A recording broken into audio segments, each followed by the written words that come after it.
On 31st March 2020, the balance sheet of Shark Limited. Shark लिमिटेडचं balance sheet दिलेलं आहे Pune. Disclose the financial position. खालील प्रमाणे त्याची फायनान्शियल पोझिशन आहे. त्यामध्ये दिलेलं आहे ते म्हणजे बॅलन्स शीट.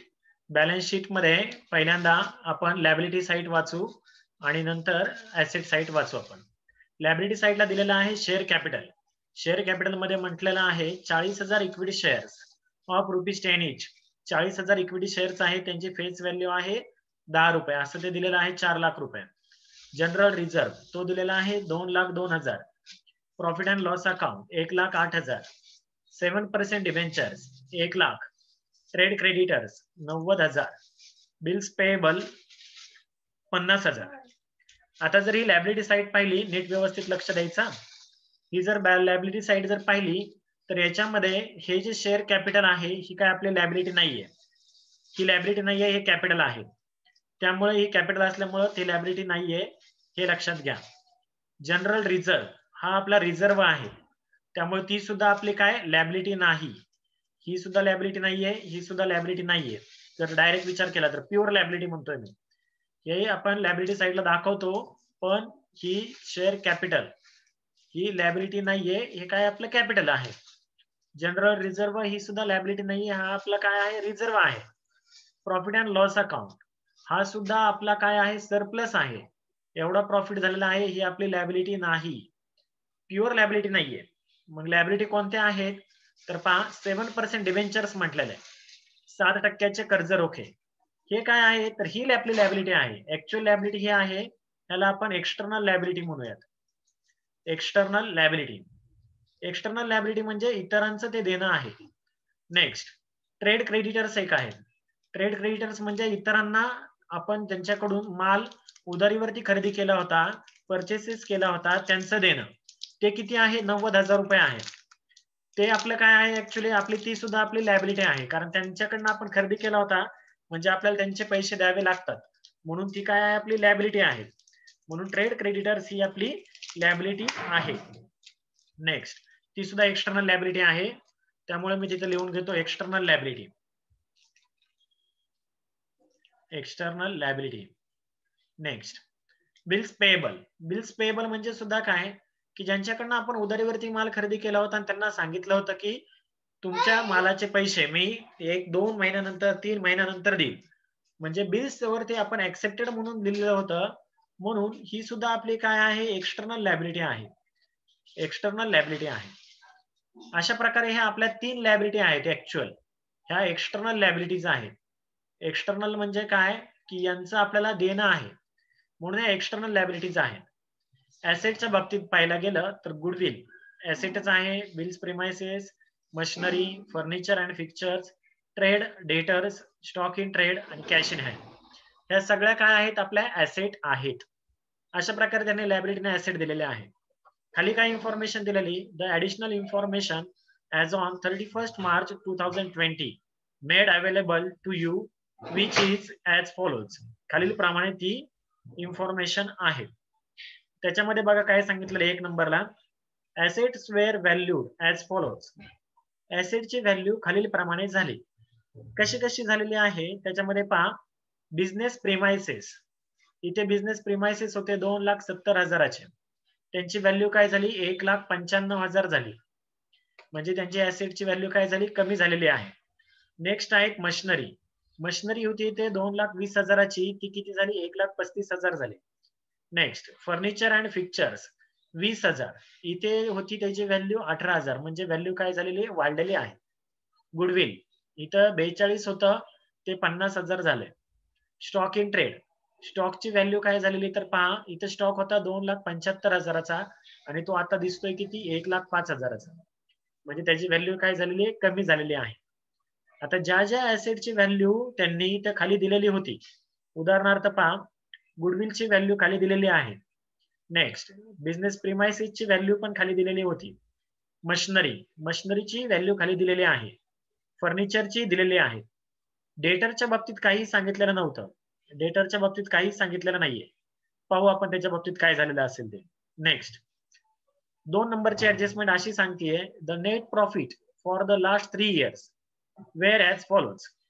खालील प्रमाणे 3 वर्षाचा नेट प्रॉफिट आहे. 17-18चा दिला होता 1,13,000, 1,21,000 आणि 1,26,000. या इन्फॉर्मेशन वरनं आपण काय काढणार आहोत तेही आपण पाहूया. पुढे नंतर असं म्हटलेलं आहे ऑफ विच, ह्या प्रॉफिट पैकी which 20% were transfer to reserve. याला अंडरलाईन करून घ्या.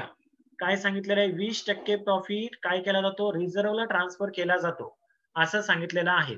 किती टक्के ट्रान्सफर केला जातो, 20% ट्रान्सफर केला जातो. जेव्हा आपण यील्ड व्हॅल्यू काढतो तेव्हा त्याचा विचार करावा लागणार आहे.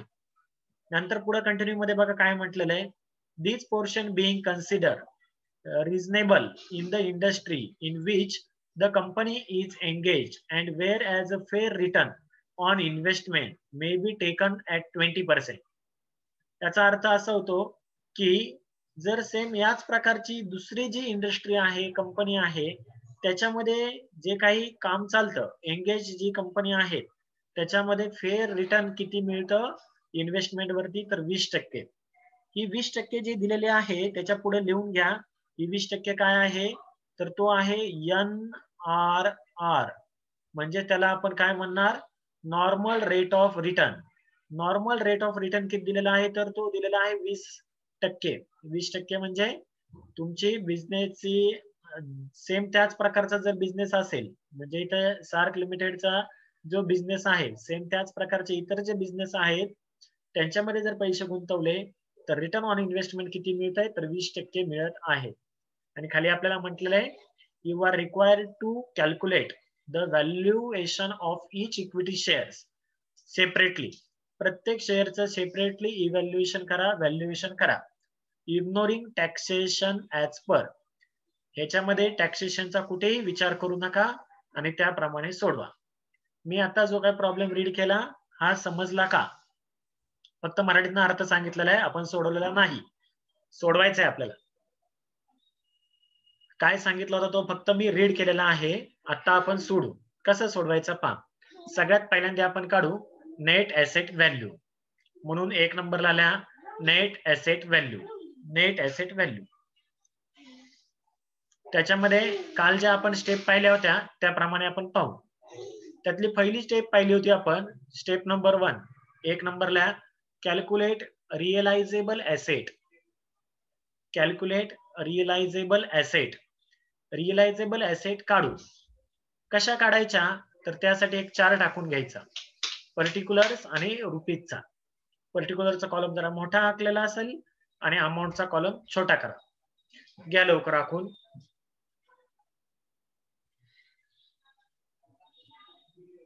मी कालच सांगितलेले पट्टी, पेन्सिल, खोड रबर, शॉर्पनर हे सगळं आपल्याला पाहिजेच.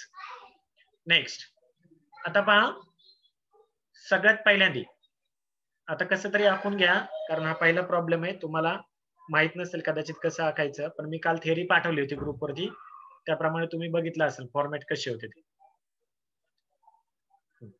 त्यामध्ये सगळ्यात पहिल्यांदा ऍसेट लिहा. आता ऍसेट कशा घ्यायच्या, काय करायचं पहा. आता आपण तिथे ऍसेट लिहिलेले आहे. बॅलन्स शीटच्या ऍसेट साईडला जेवढ्या काही ऍसेट दिसतात, ज्या ऍसेट आहेत, म्हणजे उदाहरणार्थ goodwill, business premises, machinery, furniture, trade debtors, stock in trade and cash in hand, हे सगळे ऍसेट आपल्याला तिथे लिहायचे.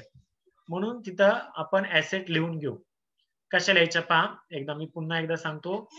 सगळ्यात पहिली ऍसेट होती गुडविल. गुडविल, पण गुडविल लिहायची, पण अमाऊंट कुठली घ्यायची, तर बॅलन्स शीट वरची अमाऊंट नाही घ्यायची. कुठली घ्यायची, तर खाली जे रिअलाइज झालेली व्हॅल्यूची ऍसेट असेल ना, तिथलची अमाऊंट घ्यायची. For example goodwill. गुडविल इथं जरी 42 दिलेलं असेल तरी आपण 42,000 नाही घेणार. आपण काय करणार, गुडविलच्या बाबतीत इथलची अमाऊंट घेणार. किती घेणार, ती दिलेली आहे 50,000. गुडविल ची व्हॅल्यू किती दिलेली आहे, ते खाली 50,000. म्हणून लिहिताना गुडविलच्या पुढे किती लिहायचं, गुडविल 50,000. नेक्स्ट पुढचे ऍसेट आहे बिझनेस प्रिमाइसेस. मी काय सांगतोय समजतंय का? हो सर. ओके. आता म्हटलेलं आहे इथं बिझनेस प्रिमाइसेस. बिझनेस, हा मारतो जा तिकडे, मारतो मी, क्लास घेतोय जा. बिझनेस प्रिमाइसेस आता त्याची व्हॅल्यू किती घेणार, तर इथे किती दिलेले आहे 1,95,000. म्हणून तिथं लिहिताना किती लिहिणार आपण, बिझनेस प्रिमाइसेस 1,95,000. समजलं का काय केलंय? गुडविलची व्हॅल्यू सुद्धा खाली ऍडजस्टमेंट मधली लिहिली. सेम तसंच बिझनेस प्रिमाइसेस ची व्हॅल्यू कुठली घेतली, तर ऍडजस्टमेंट मधली घेतली. नेक्स्ट, सोपं आहे, एवढं काय अवघड नाहीये. पुढचे असेट आहे मशिनरी. आता मशिनरीची व्हॅल्यू खाली ऍडजस्टमेंट मध्ये पाहिजे आहे का, आहे. किती आहे, 1,35,000 आहे. म्हणून तिथं लिहायचं मशिनरी 1,35,000. किती लिहिणार, मशिनरी 1,35,000. मशिनरी 1,35,000. नेक्स्ट, पुढे आहे फर्निचर अँड फिक्चर्स. आता फर्निचर आणि फिक्चरची व्हॅल्यू कुठली घेणार आपण, तर इथे ऍडजस्टमेंट मध्ये पाहायचं फर्निचर आणि फिक्चर दिलेत का, दिलेले. किती दिलेले, 20,000. जरी इथे तुम्हाला 18 दिलेले असेल तरी सुद्धा आपण किती घेणार, आता 20,000 घेणार. म्हणून इथं लिहा फर्निचर 20,000. फर्निचर 20,000. फर्निचर आणि फिक्चर्स 20,000. फास्ट लिहा. नेक्स्ट, पुढे आहे ट्रेड डेटर्स. आता ट्रेड डेटर्स लिहायचे पण खाली याची व्हॅल्यू दिली का कुठे, तर नाही दिलेली ऍडजस्टमेंट मध्ये. ऍडजस्टमेंट मध्ये व्हॅल्यू दिलेली नसेल तर काय करायचं, तर त्याची जी व्हॅल्यू दिलेली आहे तीच व्हॅल्यू घ्यायची. म्हणजे ट्रेड डेटर्स खाली दिलेले नाहीयेत, याचा अर्थ किती घेणार आपण, 2,75,000च घेणार. काही घेणार, कारण त्याची रिअलाइज झालेली व्हॅल्यू दिलेली नाही. मग असं अजम्पशन करायचं असतं, असं गृहीत धरायचं असतं की डेटर्स कडनं किती पैसे मिळाले, तर जेवढे होते तेवढे मिळाले, म्हणजेच किती, 2,75,000. म्हणून आपण म्हणणार ट्रेड डेटर 2,75,000. Trade debtors 2,75,000. कळलं काय सांगितलं?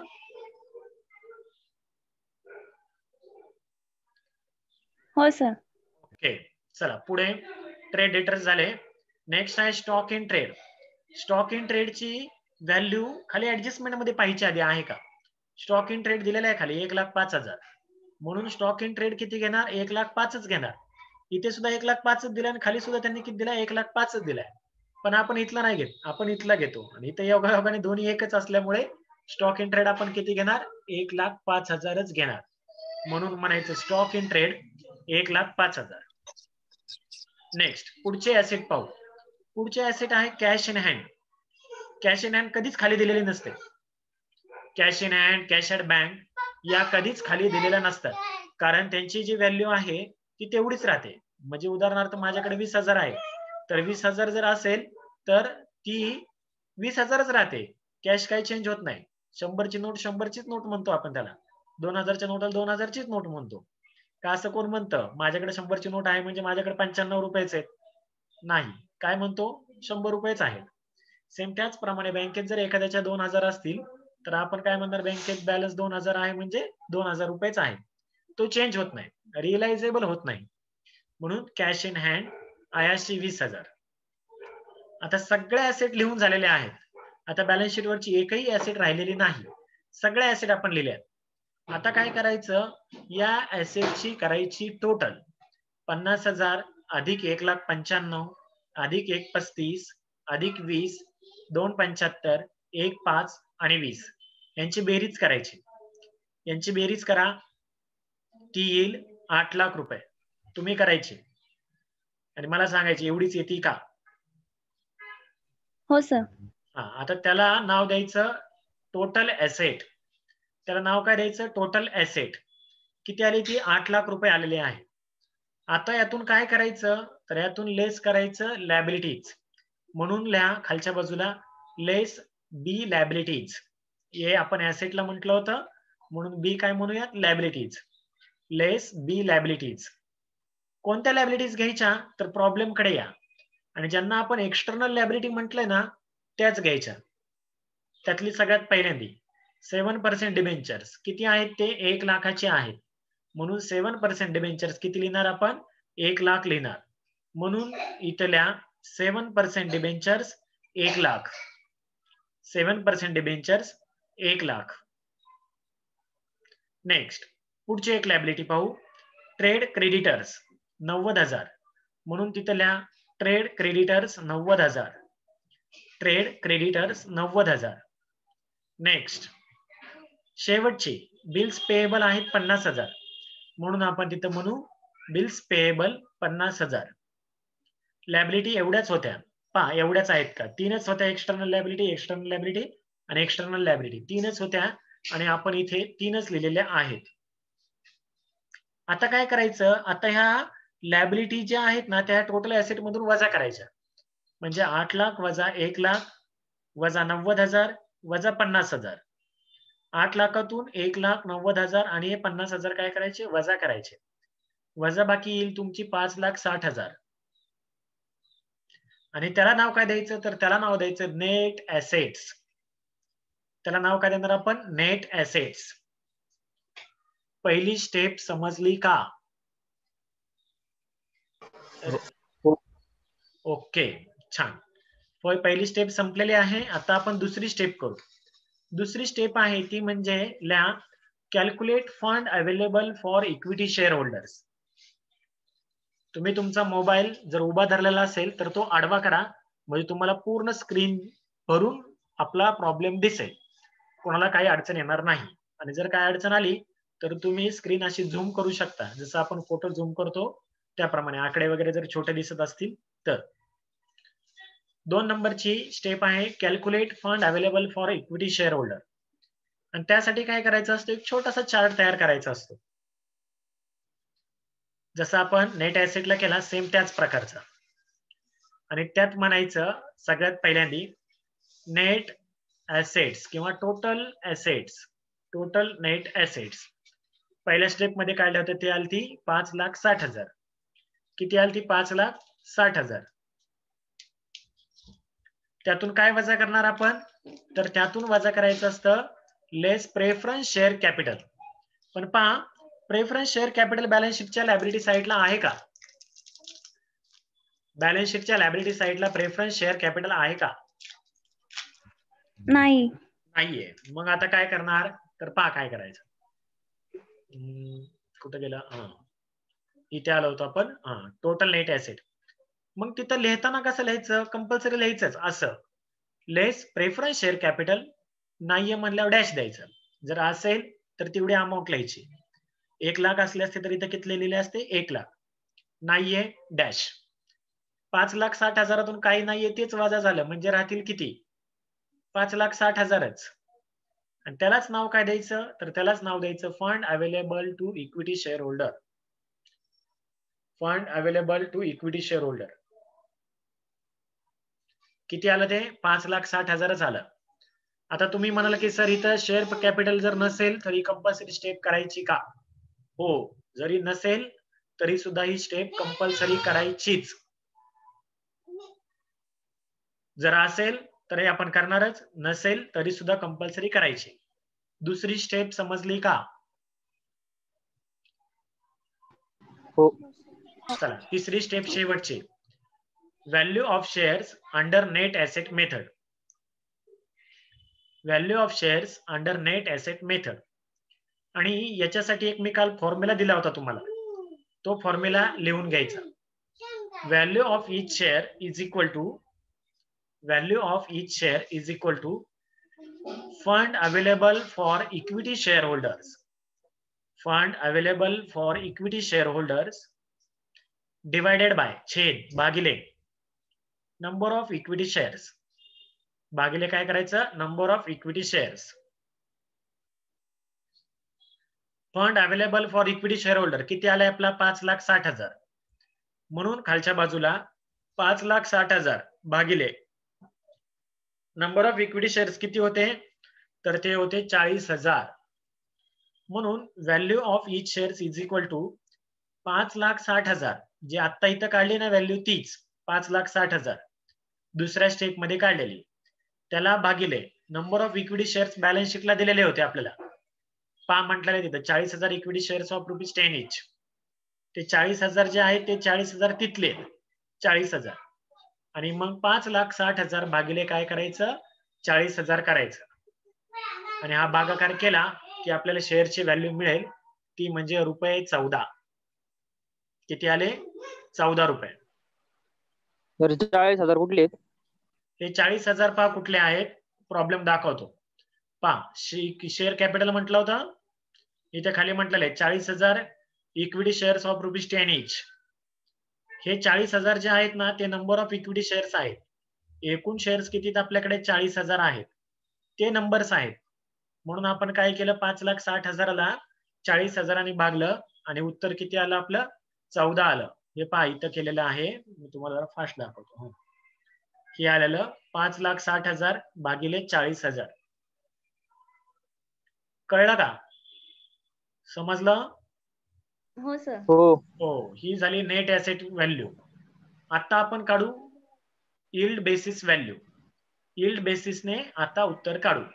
पहिली काढली आपण नेट ऍसेट मेथडने व्हॅल्युएशन, आता यील्ड बेसिसने व्हॅल्युएशन काढू. 2 नंबर यील्ड बेसिस व्हॅल्यू. तिथे पहिली स्टेप आहे ती म्हणजे calculate average profit. Calculate average profit. आणि हाऊ टू कॅल्क्युलेट, कसा कॅल्क्युलेट करायचा, तर पहा मी तुम्हाला काल सांगताना सांगितलं होतं की ऍव्हरेज प्रॉफिट कसा काढायचा, तर total profit divided by number of years. आणि इथं आपल्याला प्रॉफिट दिलेला आहे, पहा the net profit for last 3 years wear as follows. 3 वर्षाचा प्रॉफिट दिलेला आहे. किती दिलेला आहे तो, 1,13,000, 1,21,000 भागिले 1,13,000, 1,21 आणि 1,26 अशा 3 वर्षाचा प्रॉफिट आहे. सगळ्यात पहिल्यांदा आपण लिहू फॉर्म्युला. फॉर्म्युला काय आहे त्याचा, तर फॉर्म्युला आहे average profit is equal to, average profit बरोबर टोटल प्रॉफिट भागिले number of years. Number of years.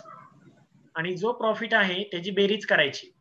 कशी, तर 1,13,000 अधिक 1,21,000 अधिक 1,26,000, 1,13, 1,21, 1,26 भागिले छेद. किती वर्षाचा आहे हा, तर 3 वर्षाचा आहे. 1, 2 आणि 3 म्हणून भागिले 3 केलं. आता कॅल्क्युलेटर वरती यांची बेरीज करायची आणि त्याला भागिले 3 करायचं आणि जे उत्तर येईल त्याला म्हणायचं ऍव्हरेज प्रॉफिट. किती येईल तो, 1,20,000.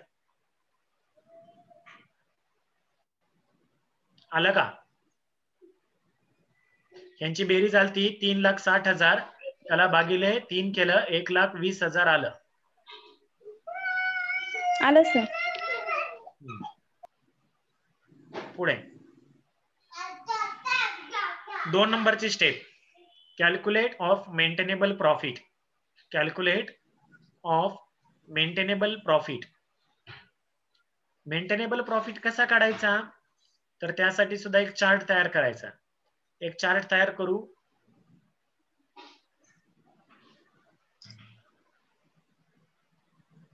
पर्टिक्युलर्स आणि लास्टला अमाऊंटचा कॉलम.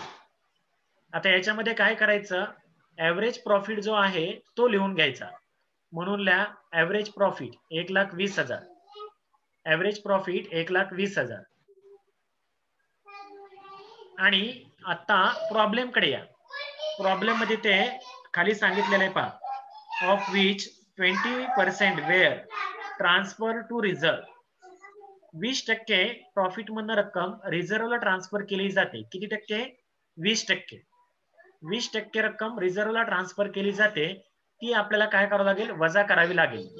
म्हणून खालच्या बाजूला म्हणा लेस 20%. आणि या 1,20,000च्या 20% काढायचं, ते येईल 24,000. Less 20% transfer to general reserve, less वजा 20% 20% transfer to general reserve. General रिझर्वला रक्कम ट्रान्सफर करणार आहोत. आणि 1,20,000च्या 20% काढली तर ती किती येईल, 24,000. 10% येतील 12 आणि त्याच्या डबल 24,000. आता काय करायचं, ह्या 1,20,000तून हे 24,000 वजा करायचे. करा बरं वजा, बाकी किती येते पहा, 96,000. 96,000 आली. त्याला नाव द्यायचं मेंटेनेबल प्रॉफिट. मेंटेनेबल प्रॉफिट किती आला, 96,000 आला. ही झाली आपली दुसरी स्टेप. आता तिसरी स्टेप करू आपण 3 नंबरची, कॅल्क्युलेट कॅपिटलाइज्ड व्हॅल्यू. कॅपिटलाइज व्हॅल्यू काढायची. कॅपिटलाइज व्हॅल्यू कशी काढायची, तर त्यासाठीचा एक फॉर्म्युला आहे, तो फॉर्म्युला लिहा. Capitalise value is equal to, काल मी तो दिलेला होता तुम्हाला, तुम्ही पाहिला असेल. मेंटेनेबल प्रॉफिट जो आता काढला 96,000, maintainable profit divided by NRR, normal rate of return, NRR गुणिले 100 into 100. Maintainable profit divided by NRR into 100. Maintainable profit आलेलं आहे आपल्याकडे 96,000. आता NRR किती आहे, तर NRR किती आहे, तर प्रॉब्लेम पहा. प्रॉब्लेम मध्ये इथे दिलेला आहे 20%. Where a fair return on investment may be taken at 20%. त्याच्या पुढे आपण म्हटलं होतं NRR किती होता, तो 20%. म्हणून आपण इथे 20 घेणार. मग खाली किमती टाकू. Capitalise value is equal to 96,000, 96,000 भागिले 20 गुणिले 100. आणि हे कॅल्क्युलेशन कॅल्क्युलेटर वरतीच करा. कॅपिटलाइज व्हॅल्यू येईल तुमची 4,80,000. छान, व्हेरी गुड, 4,80,000. अशा प्रकारे आपली तिसरी स्टेप सुद्धा संपली. सोपी होती, तिसरी स्टेप झाली. फॉर्म्युला पाठच करायचा. आता सगळ्यात शेवटची स्टेप म्हणजे value of shares under yield basis method. आणि हा कसा काढायचा, तर त्यासाठी एक फॉर्म्युला आहे, तो फॉर्म्युला लिहायचा. Value of each shares is equal to, fast लिहा, value of each shares is equal to capitalized value divided by number of equity shares, number of equity shares. Capitalize value किती आलेली आहे, 4,80,000. आणि number of shares किती होते, तर 40,000च होते. म्हणून 4,80,000 भागिले 40,000, 4,80,000 कॅपिटलाइज व्हॅल्यू भागिले 40,000. भागाकार करा, किती येतं, 12 येते. 12. Value of shares is equal to रुपये 12, 12 रुपीज, 12 रुपये आला. हे काय झालं, यील्ड बेसिसनी काढलेली व्हॅल्यू आहे. समजलं का सगळ्यांना चारीच्या चारी स्टेप? हो. ओके, चला आता लास्टला फेअर व्हॅल्यू काढू. फेअर व्हॅल्यू काढायची आहे. फेअर व्हॅल्यूला जाऊ, 3 नंबरला लिहा फेअर व्हॅल्यू. आणि फेअर व्हॅल्यू कशी काढायची, तर त्याचा एक फॉर्म्युला आहे, तो फॉर्म्युला लिहायचं, सूत्र लिहायचं, सोपं आहे. ऍव्हरेज काढायचंय फक्त. फेअर व्हॅल्यू किंवा value of each shares is equal to net asset value plus yield basis value, net asset value plus yield basis value भागिले छेद अपॉन 2 भागिले 2. नेट ऍसेट व्हॅल्यू आली होती आपली 14 रुपये आणि यील्ड बेसिस आली होती 12 रुपये. म्हणून value of each shares is equal to 14 अधिक 12 भागिले 2, 14 अधिक 12 भागिले 2. दोघांची बेरीज येईल 26 भागिले 2 म्हणजेच 13 रुपये. 13 रुपये. समजलं का सगळ्यांना कसं सॉल्व्ह केलंय ते? हो सर. कोणाला काय डाऊट्स, काय शंका? नाही. सगळ्यांना समजलंय? हो. ओके. दुपारी प्रॉब्लेम आला होता, म्हणून आपलं दुपारी